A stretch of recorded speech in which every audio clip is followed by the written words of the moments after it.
Hello નમસ્કાર વિદ્યાર્થી મિત્રો, હું પાર્થ આપ સર્વેનું પ્રોક્સિમા ફિઝિક્સ ચેનલ ઉપર હાર્દિક સ્વાગત કરું છું.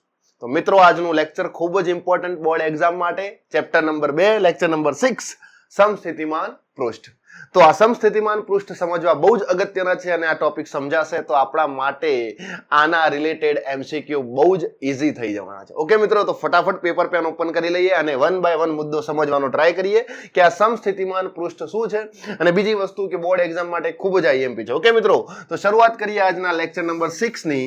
બરાબર, આઈ હોપ કે તમે બધાએ જ આગળના લેક્ચર ચેક કરી લીધેલા હશે, લેક્ચર તમે જોયેલા હશે. 1 થી 5 લેક્ચર ચેપ્ટર નંબર 2 ના મેં મૂકેલા જ છે, બરાબર, અપલોડ થઈ ગયેલા છે. બધા જ લેક્ચર વન બાય વન તમે જોઈ લેજો, બહુ જ મજા આવશે મિત્રો. આજનું છઠ્ઠું લેક્ચર આપણે શરૂઆત કરીએ. જુઓ અહીંયા ટોપિકનું નામ છે મિત્રો સમસ્થિતિમાન પૃષ્ઠ. સમજો અહીંયા શું છે ભાઈ, સમસ્થિતિમાન પૃષ્ઠ. હવે આ સમસ્થિતિમાન પૃષ્ઠ એટલે શું, પહેલા તો ખાસ મહત્વનો મુદ્દો આ છે. તો જુઓ મિત્રો, આપણે કોઈ એક વિદ્યુત ભાર હોય એને કેન્દ્ર માની લઈએ, બરાબર છે ને. કોઈ એક વિદ્યુત ભાર માની લો કે અહીંયા મેં મૂક્યો છે, આ વિદ્યુત ભાર છે Q, બરાબર છે ને. આ વિદ્યુત ભારને હું કેન્દ્ર માની લઉં અને આ કેન્દ્ર માન્યા પછી શું કરવામાં આવે ભાઈ, અમુક ત્રિજ્યાનો, R ત્રિજ્યાનો માની લો કે અહીંયા એક ગોળો દોરીએ આપણે, બરાબર છે ને. શું કરીએ ભાઈ, આપણે એક ગોળો દોરીએ. આ ગોળાની ત્રિજ્યા કેટલી છે મિત્રો, R. સમજો અહીંયાથી. તો આ R ત્રિજ્યાના ગોળા ઉપર આ જગ્યાએ A બિંદુ છે. માની લો કે આ બાજુ આપણે ત્રિજ્યા લઈએ R, તો અહીંયા એક બિંદુ છે B. માની લો કે આ બાજુ કોઈ એક આપણે ત્રિજ્યા લઈએ R અને આ બાજુ બિંદુ છે C. અહીંયા એક બિંદુ લઈ લો D. તો આવા એક જ ગોળા ઉપર તમે અલગ અલગ બિંદુ નક્કી કરો, બરાબર છે ને. તો આ દરેક બિંદુ ઉપર સ્થિતિમાન કેવું હશે, સરખું હશે. કેમ? કારણ કે બિંદુવત વિદ્યુત ભારથી આ દરેક બિંદુઓ A B C D એ બધા સરખા અંતરે છે અને જો સરખા અંતરે હોય તો એ જગ્યાએ સ્થિતિમાન કેવું મળે આપણને મિત્રો, સરખું મળે. તો જુઓ, V એ સ્થિતિમાન A બિંદુએ, બરાબર છે ને. A બિંદુએ કેટલું સ્થિતિમાન મિત્રો, VA. B બિંદુએ સ્થિતિમાન કેટલું, VB.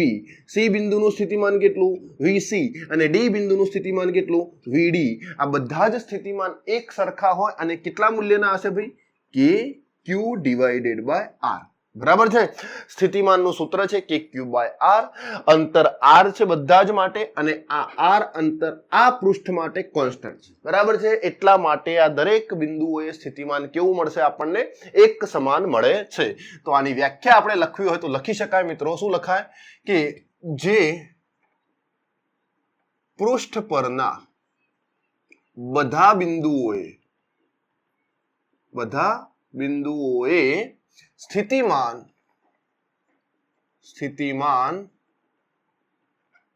સમાન હોય તેને સમસ્થિતિમાન પૃષ્ઠ કહે છે. સિમ્પલ ડેફિનેશન મિત્રો, પરીક્ષાની અંદર આ પૂછાય તો પહેલા ડેફિનેશન લખવી જરૂરી છે, બરાબર છે. શું લખી ડેફિનેશન, તો જે પૃષ્ઠ ઉપરના બધા જ બિંદુઓએ સ્થિતિમાન સમાન હોય. હવે આ પૃષ્ઠ ઉપર ગમે તે બિંદુ લઈ લો મિત્રો, અહીંયા અહીંયા અહીંયા અહીંયા અહીંયા દરેક બિંદુઓએ સ્થિતિમાન કેવું હશે, સમાન હશે, બરાબર છે ને. જો આ પૃષ્ઠ ઉપર સ્થિતિમાન સમાન હોય તો તેને આપણે કહીએ છીએ સમસ્થિતિમાન પૃષ્ઠ. શું કહીએ છીએ ભાઈ આપણે આને, સમસ્થિતિમાન પૃષ્ઠ કહીએ છીએ. ક્લિયર આટલી વસ્તુ? ઓકે, તો સમજો અહીંયા બીજો પોઈન્ટ લખીએ આપણે. આજે આ ડાયાગ્રામ બનાવ્યો એના રિલેટેડ એક પોઈન્ટ લખીએ. તો બિંદુવત વિદ્યુત ભારને સમજો અહીંયા, બિંદુવત વિદ્યુત ભારને કેન્દ્ર તરીકે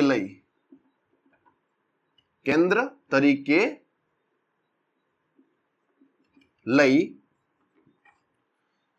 જુદી જુદી ત્રિજ્યાના શું કરવામાં આવે ભાઈ, જુદી જુદી ત્રિજ્યાના ગોળા દોરવામાં આવે તો તે દરેક ગોળા સમસ્થિતિમાન પૃષ્ઠ છે, બરાબર છે. પડી ગઈ ખબર? કોઈ એક બિંદુવત વિદ્યુતભાર તમે નક્કી કરી લો અને એનાથી અલગ અલગ ત્રિજ્યાના એક r ત્રિજ્યા r1 ત્રિજ્યાનો ગોળો દોરો, બીજો r2 ત્રિજ્યાનો ગોળો દોરો, ત્રીજો r3 ત્રિજ્યાનો ગોળો દોરો. દરેક ત્રિજ્યાના જો અલગ અલગ ગોળા દોરવામાં આવે મિત્રો તો દરેક ગોળા ઉપર સ્થિતિમાન સરખું હશે. સોરી, દરેક ગોળા ઉપર સરખું નહીં મિત્રો, કોઈ એક ગોળા ઉપર સ્થિતિમાન દરેક બિંદુએ સરખું હશે. અલગ અલગ ગોળા ઉપર સ્થિતિમાન શું થાય? બદલાતું જશે. કેમ? કારણ કે વિદ્યુતભારથી જેમ જેમ ત્રિજ્યા વધતી જશે એમ શું થશે ભાઈ? જેમ જેમ ત્રિજ્યા વધતી જશે એમ સ્થિતિમાન ઘટતું જશે. કારણ કે વિદ્યુતભારથી આપણે દૂર જઈએ તો સ્થિતિમાનમાં શું થાય છે? ઘટાડો થાય છે. બરાબર છે ને? કયો વિદ્યુતભાર? પોઝિટિવ ધન વિદ્યુતભારની વાત છે મિત્રો. ઓકે, સો આ મુદ્દો ખબર પડી ગયો. ફટાફટ પહેલા આને નોટ કરી લઈએ. બરાબર છે? સમજો. હવે અહીંયા આને સાફ કરું છું. આપણે અલગ અલગ ગોળા દોરીએ તો કન્ડિશન શું થાય સમજો. માની લો કે મારી જોડે કોઈ એક બિંદુવત વિદ્યુતભાર છે સ્મોલ q અને આ ધન વિદ્યુતભાર છે. બરાબર છે? માની લો કે મેં કોઈ એક r ત્રિજ્યાનો ગોળો દોર્યો છે અહીંયા. ડન. બીજો એક ગોળો અહીંયા દોર્યો છે, ત્રીજો એક ગોળો અહીંયા દોરેલો છે. બરાબર છે? આ રીતે અનંત ગોળાઓ દોરવામાં આવે તો સમજો અહીંયા એક ત્રિજ્યા r1, બીજી ત્રિજ્યા લઈ લઈએ આપણે r2, ત્રીજી ત્રિજ્યા લઈ લો તમે અહીંયાથી r3. તો જેમ જેમ આ q વિદ્યુતભારથી આપણે દૂર જઈશું એમ અંતર વધતું જવાનું. અંતર વધે તો સ્થિતિમાન શું થવાનું ભાઈ? આનું ઘટવાનું. માની લો કે અહીંયા છે 100 વોલ્ટ સ્થિતિમાન, તો અહીંયા કેટલું હોય? 80 વોલ્ટ સ્થિતિમાન, તો અહીંયા કેટલું હોય? 60 વોલ્ટ સ્થિતિમાન. જેમ જેમ તમે આગળ જશો, જેમ જેમ તમે દૂર જશો એમ દરેક આ 100 વોલ્ટ સ્થિતિમાન એ આ ગોળા ઉપર દરેક બિંદુએ સમાન હશે. બરાબર છે? r1 ત્રિજ્યાના ગોળા ઉપર સ્થિતિમાન કેટલું? 100 વોલ્ટ. r2 ત્રિજ્યાના ગોળા ઉપર સ્થિતિમાન કેટલું? 80 વોલ્ટ. આપણે આવું ધારી લીધું છે ભાઈ. બરાબર છે? એ દરેક બિંદુએ સરખું હશે. r3 ગોળા ઉપર 60 વોલ્ટ, એ પણ દરેક બિંદુ કેવું હશે મિત્રો? સરખું હશે. બરાબર છે ને? માની લો કે મારી જોડે કોઈ એક વિદ્યુતભાર છે q માઇનસ છે. બરાબર છે? આ કેવો વિદ્યુતભાર છે? માઇનસ. જો આને કેન્દ્ર લઈ અને આપણે સમસ્થિતિમાન પૃષ્ઠ દોરીએ તો શું થાય? આને કેન્દ્ર સ્વીકારી લો અને આની આજુબાજુ અલગ અલગ ત્રિજ્યાના સમસ્થિતિમાન પૃષ્ઠ દોરતા જાઓ તો શું થશે મિત્રો? તો જેમ જેમ દૂર જઈશું એમ સ્થિતિમાન શું થવાનું? આનું વિદ્યુત ક્ષેત્રની દિશામાં સ્થિતિમાન તો ખબર છે ને ભાઈ શું થાય? ઘટતું જાય. તો અહીંયા શું લખાય આપણે? -100 વોલ્ટ હોય, તો અહીંયા -80 વોલ્ટ હોય. બરાબર છે? તો અહીંયા -60 વોલ્ટ, -40 વોલ્ટ, અલગ અલગ ત્રિજ્યા. આ માની લો r1 ત્રિજ્યા, r2 ત્રિજ્યા, r3 ત્રિજ્યા, r4 ત્રિજ્યા. જેમ જેમ આપણે દૂર જઈશું એમ સ્થિતિમાન અહીંયા શું થાય છે ભાઈ? વધતું જાય છે. નેગેટિવ ચાર્જ છે એટલા માટે. અને અહીંયા સ્થિતિમાન શું થાય છે? ઘટતું જાય છે. પોઝિટિવ ચાર્જ છે એટલા માટે. અને આ અલગ અલગ ત્રિજ્યાએ દોરેલા ગોળા જે છે એ સ્વતંત્ર એક સમસ્થિતિમાન પૃષ્ઠ તરીકે વર્તે છે. એટલા માટે આ મુદ્દો લખ્યો છે કે બિંદુવત વિદ્યુતભારને જો કેન્દ્ર તરીકે સ્વીકારી લેવામાં આવે અને જુદી જુદી ત્રિજ્યાના જો ગોળા દોરવામાં આવે તો તે દરેક ગોળા શું છે મિત્રો? સમસ્થિતિમાન પૃષ્ઠ છે. ઓકે, સો આટલું નોટ કરો. પહેલા ફટાફટ આપણે બીજો પોઈન્ટ જોઈએ. ઓકે મિત્રો, સમજાઈ ગયું? સરસ. ચલો બીજો મુદ્દો જુઓ. અહીંયા રેખીય ધન વિદ્યુતભાર આપ્યો હોય તો એના સમસ્થિતિમાન પૃષ્ઠ કેવા હોય? બરાબર છે ને? કયો વિદ્યુતભાર ભાઈ? રેખીય ધન વિદ્યુતભાર. લેમ્ડા વિદ્યુતભાર પથરાયેલો છે કોઈ તાર ઉપર. બરાબર છે ને? સરસ રીતે. તો ધ્યાન આપો અહીંયાથી. રેખીય ધન વિદ્યુતભાર ઘનતા આપેલી હોય તમને. બરાબર છે ને? માની લો કે અહીંયા એક વાયર છે અને આ વાયર ઉપર પોઝિટિવ વિદ્યુતભાર પથરાયેલો છે. ક્લિયર આટલી વસ્તુ? અને આની વિદ્યુતભાર ઘનતા તમને લેમ્ડા આપી છે અને આના ઉપર q જેટલો વિદ્યુતભાર છે. માની લો કે હું અહીંયાથી એક સરસ મજાનું સમસ્થિતિમાન પૃષ્ઠ દોરું. સમસ્થિતિમાન પૃષ્ઠ કેવું આવશે ભાઈ? આનો થોડો ગોળો આવશે. આ તો વાયર છે તો આનું સમસ્થિતિમાન પૃષ્ઠ દોરો. માની લો કે આ વાયર છે તો આનું સમસ્થિતિમાન પૃષ્ઠ આવું હોય. આની આજુબાજુ r ત્રિજ્યાનું એક નળાકાર જેવું હશે. બરાબર છે ને? કેવું હશે મિત્રો? નળાકાર જેવું. તો અહીંયા આપણે એક r ત્રિજ્યાનું પૃષ્ઠ દોરી દઈએ. બરાબર છે ને? તો એ કેવું હશે? સમસ્થિતિમાન પૃષ્ઠ જે છે ભાઈ એ આવું નળાકાર ટાઈપ હશે. પડી ગઈ ખબર આટલી વસ્તુ? ઓકે, તો આ જે છે એને આપણે કહી દઈએ સમસ્થિતિમાન પૃષ્ઠ છે. માની લો કે અહીંયા એક બિંદુ નક્કી કરો, અહીંયા બીજું બિંદુ છે, અહીંયા એક ત્રીજું બિંદુ છે, અહીંયા ચોથું બિંદુ છે અને આ જે પૃષ્ઠ છે એ r ત્રિજ્યાનું છે, બરાબર છે. તો આ ચારે ચાર બિંદુઓએ અલગ અલગ બિંદુ જે મેં દોર્યા છે અહીંયા, એ દરેક બિંદુએ મિત્રો સ્થિતિમાન કેવું હશે? v1 બરાબર v2 બરાબર v3 બરાબર v4 બરાબર kq ભાગ્યા r, બરાબર છે.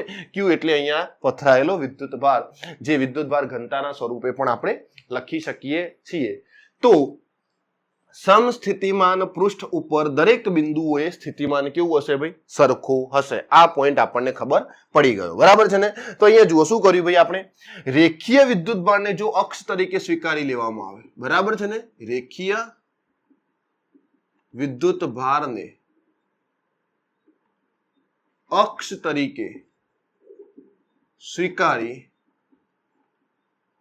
જુદી જુદી ત્રિજ્યાના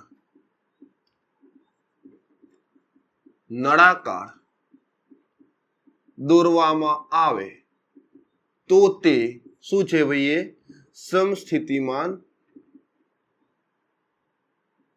પૃષ્ઠ છે. ઓકે, સમસ્થિતિમાન પૃષ્ઠ એક ઇમેજિનરી કન્ડિશન છે મિત્રો, એક કાલ્પનિક વસ્તુ છે, બરાબર છે. એ કલ્પના કરી છે કે આ પ્રકારનો એક ગોળો હશે, એ જગ્યાએ દરેક બિંદુએ સ્થિતિમાન હશે, આ પ્રકારનો એક નળાકાર હશે જેના દરેક બિંદુએ સ્થિતિમાન સમાન હશે, બરાબર. એ શું છે મિત્રો? એક ઇમેજિનરી કન્ડિશન છે, બરાબર. એક ખાલી કલ્પના, આપણે કલ્પના કરી શકીએ, બરાબર. જુઓ અહીંયા માની લો કે મારી જોડે આ રીતે કોઈ રેખીય વિદ્યુતભાર ઘનતા છે, આને હું q વિદ્યુતભાર માની લઉં, બરાબર છે ને અહીંયા, અને અહીંયાથી હું જુદી જુદી ત્રિજ્યાના, સમજો અહીંયા શું કરવામાં આવે ભાઈ? ગોળા દોરવામાં આવે. સોરી, ગોળા તો કઈ રીતે દોરાય? આનું પૃષ્ઠ તો નળાકાર હશે. તો માની લો કે આપણે એક પૃષ્ઠ અહીંયા દોરીએ, પહેલું, બરાબર છે. આ પહેલું સમસ્થિતિમાન પૃષ્ઠ, આની ત્રિજ્યા છે r1, બરાબર છે. પછી અહીંયા આપણે બીજું સમસ્થિતિમાન પૃષ્ઠ દોરી દઈએ, બરાબર છે. આની ત્રિજ્યા કેટલી હશે? r2. પછી અહીંયા આપણે ત્રીજું સમસ્થિતિમાન પૃષ્ઠ દોરી દઈએ, આની ત્રિજ્યા કેટલી હશે મિત્રો? r3. તો તમે જેમ જેમ અહીંયાથી મિત્રો આગળ જશો, બરાબર છે ને, અલગ અલગ ત્રિજ્યા, આ પહેલી ત્રિજ્યા, આ બીજી ત્રિજ્યા, આ ત્રીજી ત્રિજ્યા, અલગ અલગ ત્રિજ્યાના જો નળાકાર દોરીશું આપણે r1 r2 r3, તો આ દરેક પૃષ્ઠ ઉપર અલગ અલગ અને સમાન સ્થિતિમાન હશે. કેવું હશે? અહીંયાથી જુઓ, આ પૃષ્ઠ ઉપર 100 વોલ્ટ, આ પૃષ્ઠ ઉપર 80 વોલ્ટ, આ પૃષ્ઠ ઉપર 60 વોલ્ટ. તો આ પૃષ્ઠ બદલાય તો સ્થિતિમાન બદલાય, પણ કોઈ એક પૃષ્ઠ ઉપર સમાન સ્થિતિમાન હોવું જોઈએ. ઓકે, સો આ મુદ્દો નોટ કરી લઈશું મિત્રો, બહુ જોરદાર મુદ્દો છે. Okay, done. બીજી વસ્તુ સમજો, બીજી વસ્તુ સમજો. કોઈ એક સમસ્થિતિમાન પૃષ્ઠ આપેલું હોય મિત્રો, બરાબર છે ને, તો એ પૃષ્ઠ ઉપર કોઈ પણ બે બિંદુ લઈ લો તમે, બરાબર છે ને. સમજો અહીંયા સમસ્થિતિમાન પૃષ્ઠ ઉપર પહેલો મુદ્દો આપણો શું કહે છે? જુઓ, સમસ્થિતિમાન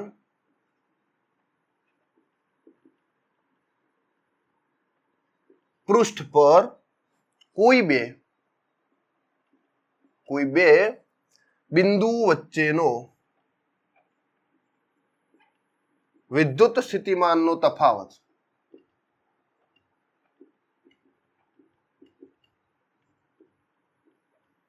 કેવું હોય મિત્રો? શૂન્ય હોય. ઓકે, કેવું હોય છે? શૂન્ય હોય છે. ફોર એક્ઝામ્પલ સમજો, સમસ્થિતિમાન પૃષ્ઠ હોય તો ત્યાં તો સ્થિતિમાન સમાન હોવાનું જ. હવે એ સ્થિતિમાન જો સમાન હોય અને એમાં ઉપરથી તમે કોઈ પણ બે બિંદુ નક્કી કરો અને એ બે બિંદુના સ્થિતિમાનનો તફાવત મેળવો તો એ હંમેશા કેવો આવવાનો મિત્રો? 0 જ આવવાનો છે. માની લો કે મારી જોડે એક આ પૃષ્ઠ છે, બરાબર છે, આ રીતે, અને આ સમસ્થિતિમાન પૃષ્ઠ છે, બરાબર. સમજીએ અહીંયા આ કેવું પૃષ્ઠ છે ભાઈ? સમસ્થિતિમાન. દરેક બિંદુએ સ્થિતિમાન કેવું? સરખું. હવે અહીંયા એક બિંદુ નક્કી કરી લઉં a અને એક બિંદુ અહીંયા નક્કી કરી લઉં b, બરાબર છે. આ બે બિંદુ અહીંયા સ્થિતિમાન હશે va જેટલું અને અહીંયા કેટલું હશે? vb, બરાબર છે. તો આ જો સમસ્થિતિમાન પૃષ્ઠ હોય મિત્રો, કેવું હોય? સમસ્થિતિમાન, બરાબર છે ને. આ પૃષ્ઠ જો સમસ્થિતિમાન પૃષ્ઠ હોય તો અહીંયા va માઇનસ vb બરાબર શું લખી શકાય? 0 લખી શકાય, બરાબર છે. ખબર પડી ગઈ આટલી વસ્તુ? va માઇનસ vb શું થશે મિત્રો? 0 થશે. Okay, done. પડી ગઈ ખબર આટલી વસ્તુ? હવે બીજો પોઈન્ટ જુઓ અહીંયા. બીજો પોઈન્ટ શું છે? કોઈ એક પરીક્ષણ વિદ્યુતભાર આપેલો હોય તમને અને એ પરીક્ષણ વિદ્યુતભારને જો આ સમસ્થિતિમાન પૃષ્ઠ ઉપર ગતિ કરાવવું હોય તો કાર્ય કેવું થશે? 0 થશે. ખબર પડી કેમ 0 થાય? કારણ કે તફાવત કેવો છે ભાઈ સ્થિતિમાનનો? 0 છે. તો સ્થિતિમાનનો તફાવત 0 હોય તો એક્સટર્નલ વર્ક હંમેશા કેવું હોય? 0 જ હોય. પડી ગઈ ખબર? ઓકે, વર્ક કેવું હશે મિત્રો? 0. તો અહીંયા લખી શકીએ આપણે કોઈ પરીક્ષણ વિદ્યુત ભારને, સમજીએ, કોઈ પરીક્ષણ વિદ્યુત ભારને સમસ્થિતિમાન પૃષ્ઠ પર ગતિ કરાવતા થતું કાર્ય હંમેશા શૂન્ય હોય છે. પડી ગઈ ખબર? કોઈ પણ વિદ્યુત ભારને આપણે જો ગતિ કરાવીએ મિત્રો સમસ્થિતિમાન પૃષ્ઠ ઉપર તો એ થતું કાર્ય કેટલું હોય મિત્રો? 0. ફોર એક્ઝામ્પલ માની લો કે આ સમસ્થિતિમાન પૃષ્ઠ હતું આપણી જોડે. ઓકે, ધ્યાન આપજો. અહીંયાથી આ સમસ્થિતિમાન પૃષ્ઠ છે આપણી જોડે, બરાબર છે ને? હવે અહીંયા કોઈ એક બિંદુ લઈ લઈએ આપણે, એ બિંદુ, અને અહીંયા કોઈ એક બિંદુ લઈ લો બી. હવે કોઈ એકમ ધન વિદ્યુત ભાર અથવા તો પરીક્ષણ વિદ્યુત ભાર સ્મોલ ક્યુ અહીંયાથી આપણે ગતિ કરી અને અહીંયા લઈ જઈએ છીએ, બરાબર છે ને? અહીંયા લઈ જવો તો એક્સટર્નલ વર્ક કરવું પડશે. તો આપણે શું કરવું પડે? અહીંયાથી અહીંયા લઈ જાઓ તો આ ઇનિશિયલ પોઈન્ટ કહેવાય, આ ફાઇનલ કહેવાય. તો આપણે આવું લખવું પડે, VB માઇનસ VA બરાબર W external divided by Q, બરાબર છે? પણ આ સમસ્થિતિમાન પૃષ્ઠ ઉપર VB માઇનસ VA શું થાય? 0. તો અહીંયા વર્ક કેટલું હોય ભાઈ? 0. પડી ગઈ ખબર? VA માઇનસ VB 0 હોય તો વર્ક કેટલું થશે ભાઈ? 0 થશે.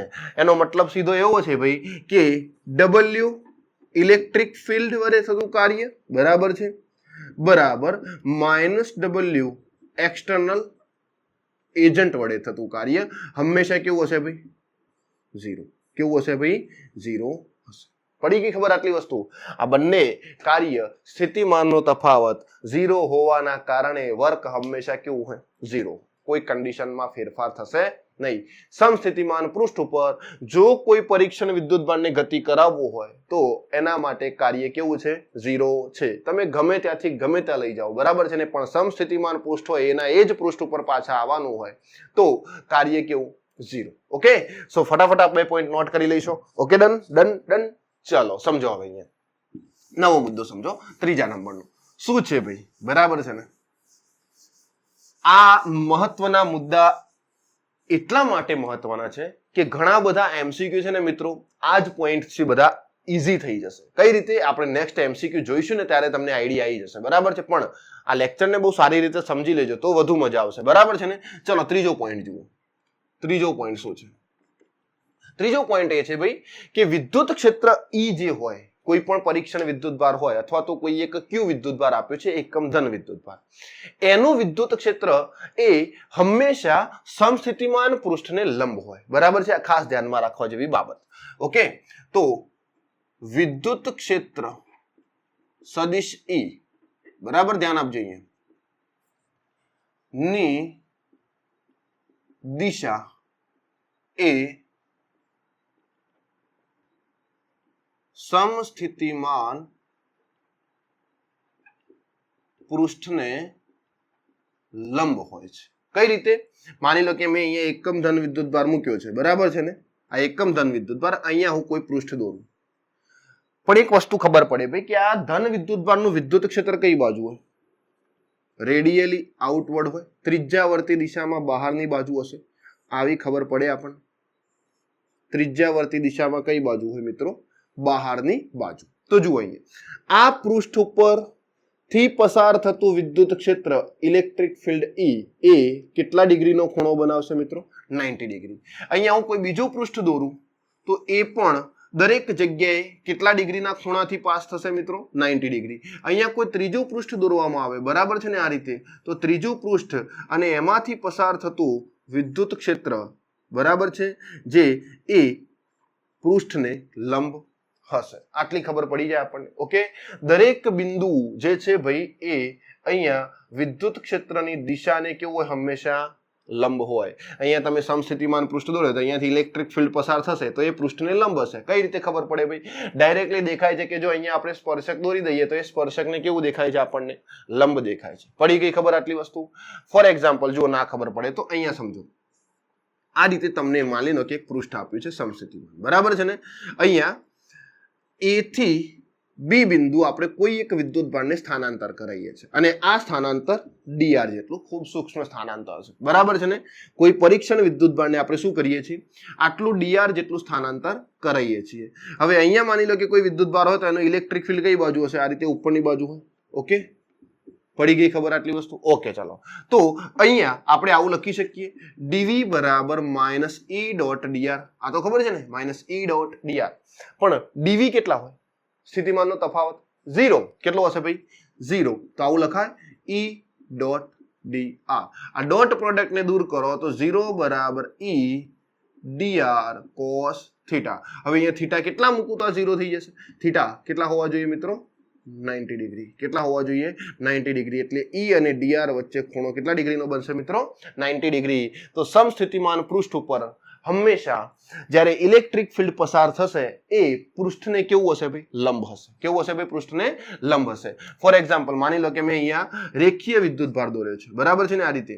તો આ રેખીય વિદ્યુતભારનું જો કોઈ અહીંયા સમસ્થિતિમાન પૃષ્ઠ દોરવામાં આવે આ રીતે, બરાબર છે. ઓકે મિત્રો, ડન, સરસ. તો જુઓ શું થશે ભાઈ, અહીંયાથી પસાર થતું ઇલેક્ટ્રિક ફિલ્ડ એ પણ કેવું હશે, આ પૃષ્ઠને લંબ હશે. જોઈ લો અહીંયા કેવું છે ભાઈ, આ પૃષ્ઠને લંબ. આ ઇલેક્ટ્રિક ફિલ્ડ જો અહીંયાથી પસાર થાય આ પૃષ્ઠમાંથી તો આ ઇલેક્ટ્રિક ફિલ્ડની ડાયરેક્શન એ આ સમસ્થિતિમાન પૃષ્ઠને હંમેશા કેવું હોય, લંબ હોય, 90 ડિગ્રી. જે આપણે થિયરિટિકલ અને પ્રૂવ કર્યું છે, બરાબર છે. Okay, done. ચલો નેક્સ્ટ સમજો, ફટાફટ નોટ કરી લેજો આને. નેક્સ્ટ સમજો. એક નિયમિત વિદ્યુત ક્ષેત્ર આપ્યું હોય અને એના સમસ્થિતિમાન પૃષ્ઠ દોરવા હોય તો કઈ રીતે દોરાય, બરાબર છે ને. સમજો અહીંયા 4th નંબરનો પોઈન્ટ, નિયમિત વિદ્યુત ક્ષેત્રના સમસ્થિતિમાન પૃષ્ઠ કઈ રીતે દોરાશે, બરાબર છે. માની લો કે તમને અહીંયા એક નિયમિત ઇલેક્ટ્રિક ફિલ્ડ આપેલું છે, યુનિફોર્મ ઇલેક્ટ્રિક ફિલ્ડ આપેલું છે, બરાબર છે, આ રીતે. ઓકે, અને આ ઇલેક્ટ્રિક ફિલ્ડમાં જો તમને સમસ્થિતિમાન પૃષ્ઠ દોરવાનું કીધું હોય તો કઈ રીતે દોરાશે, તો એક પૃષ્ઠ અહીંયા બનશે મિત્રો, આ રીતે, બરાબર છે.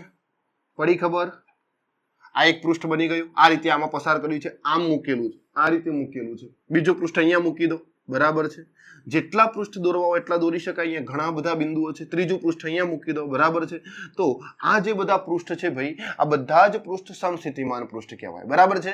અને વિદ્યુત ક્ષેત્રની દિશામાં દરેક પૃષ્ઠ ઉપર સ્થિતિમાન કેવું હોય, ઘટતું હોય. માની લો કે અહીંયા 100 વોલ્ટ હોય તો અહીંયા કેટલા હોય, 80 વોલ્ટ હોય, અને અહીંયા કેટલા, 60 વોલ્ટ. આપણને ખબર છે ભાઈ, શું ખબર છે કે વિદ્યુત ક્ષેત્રની દિશામાં જો આગળ વધીએ, બરાબર છે ને, તો સ્થિતિમાન ધીમે ધીમે ધીમે ઘટતું જાય છે, બરાબર છે. તો આપણે અહીંયા આ પહેલું, આ બીજું અને ત્રીજું, આ ત્રણ મિત્રો શું છે, આ સમસ્થિતિમાન પૃષ્ઠ છે. ઓકે, હવે માની લો કે કોઈ એક વિદ્યુતભાર અહીંયા મૂકેલો છે એ બિંદુએ, અને અહીંયાથી આપણે અહીંયા લઈ જઈએ છીએ બી બિંદુ, અહીંયાથી આપણે અહીંયા લઈ જઈએ છીએ બી બિંદુએ, બરાબર છે. કોઈ એકમ ધન વિદ્યુતભાર. તો એ થી બી બિંદુએ લઈ જવો હોય તો કેટલું કાર્ય થશે ભાઈ, તો અહીંયા વીએ માઇનસ અથવા તો વીબી માઇનસ વીએ એ 0 થાય, માટે વર્ક કેવું થશે ભાઈ, 0 થશે. આ દરેક પૃષ્ઠ ઉપર જો અહીંયાથી વિદ્યુતભાર ગતિ કરીને અહીંયા લાવવો હોય, અહીંયાથી વિદ્યુતભાર ગતિ કરીને અહીંયા લાવવો હોય તો એ ગતિ કરાવવા માટે આપણે જે કાર્ય કરવું પડે છે કેટલું હશે મિત્રો, 0, બરાબર છે. સો પોઈન્ટ બહુ મહત્વનો છે, નોટ કરી લેશો તો વધુ મજા આવશે, બરાબર છે ને. ઓકે, ચલો હવે નેક્સ્ટ મુદ્દો જુઓ ભાઈ. નેક્સ્ટ મુદ્દો શું છે જોજો અહીંયાથી, સરસ મજાનો. બે સમસ્થિતિમાન પૃષ્ઠ ક્યારે એકબીજાને છેદતા નથી, બરાબર. ચોથો, પાંચમો મુદ્દો આવ્યો ને. બે સમસ્થિતિમાન પૃષ્ઠ ક્યારે એકબીજાને છેદતા નથી, એનું રીઝન છે. જુઓ અહીંયા શું રીઝન છે ભાઈ, બે સમસ્થિતિમાન પૃષ્ઠ ક્યારે એકબીજાને છેદતા નથી. આ બહુ ઇમ્પોર્ટન્ટ મુદ્દો. જુઓ શું થાય ભાઈ, માની લો કે મેં એક પૃષ્ઠ અહીંયા દોર્યું છે, બરાબર છે. અને એક બીજું પૃષ્ઠ આ રીતે દોરી દઉં. બંને પૃષ્ઠ એકબીજાને છેદે છે એ રીતે દર્શાવ્યા છે. તો અહીંયા કોઈ છેદન બિંદુ બનશે. આ પહેલું પૃષ્ઠ અને એક આ બીજું પૃષ્ઠ. તો જુઓ, આ બીજા પૃષ્ઠ માટે ઇલેક્ટ્રિક ફિલ્ડ આ દિશામાં હોય, પૃષ્ઠને લંબ. પડી ગઈ ખબર? ઓકે. અને આ પહેલા પૃષ્ઠ માટે ઇલેક્ટ્રિક ફિલ્ડ આ દિશામાં હોય. ઓકે. આ ઇલેક્ટ્રિક ફિલ્ડ 2 અને આ ઇલેક્ટ્રિક ફિલ્ડ 1. પહેલા પૃષ્ઠ માટેનું ઇલેક્ટ્રિક ફિલ્ડ એને લંબ અને બીજા પૃષ્ઠનું ઇલેક્ટ્રિક ફિલ્ડ એને લંબ છે. બરાબર છે? તો સમજો અહીંયા, જો આ બે પૃષ્ઠ એકબીજાને છેદે તો આ છેદન બિંદુ પાસે શું થાય ભાઈ? વિદ્યુત ક્ષેત્રની બે દિશા મળશે, જે શક્ય નથી. બરાબર છે? તો પોઈન્ટ લખી શકાય કે બે સમસ્થિતિમાન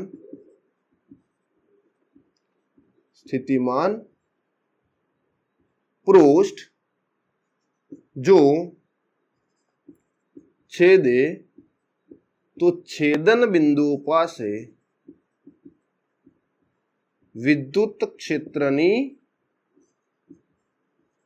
બે દિશા મળે છે, જે શક્ય નથી. આ ખાસ ધ્યાન આપો. બરાબર છે ને? અહીંયા આ બે પૃષ્ઠ જો એકબીજાને છેદે તો અહીંયા છેદન બિંદુ પાસે શું થશે ભાઈ? બે ડાયરેક્શન મળે છે, જે ક્યારે શક્ય નથી. વિદ્યુત ક્ષેત્ર ક્યારે બે દિશા દર્શાવી શકે નહીં, કોઈ એક જ દિશાએ જોવા મળશે. બરાબર છે?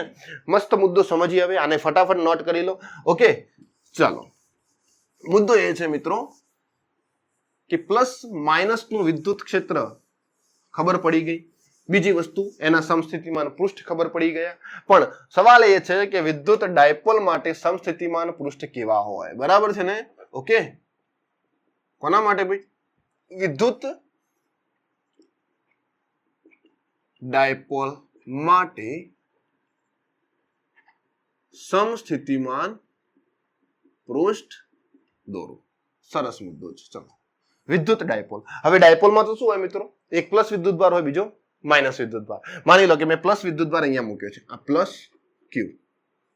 ઓકે. અને બીજો એક થોડું નીચે દોરીએ એટલે આકૃતિ કમ્પ્લીટ ખબર પડે. પ્લસ ક્યુ વિદ્યુતભાર અહીંયા મૂકેલો છે. ઓકે. અને આનાથી અમુક અંતરે મેં માઇનસ ક્યુ વિદ્યુતભાર મૂકેલો છે. Okay, done.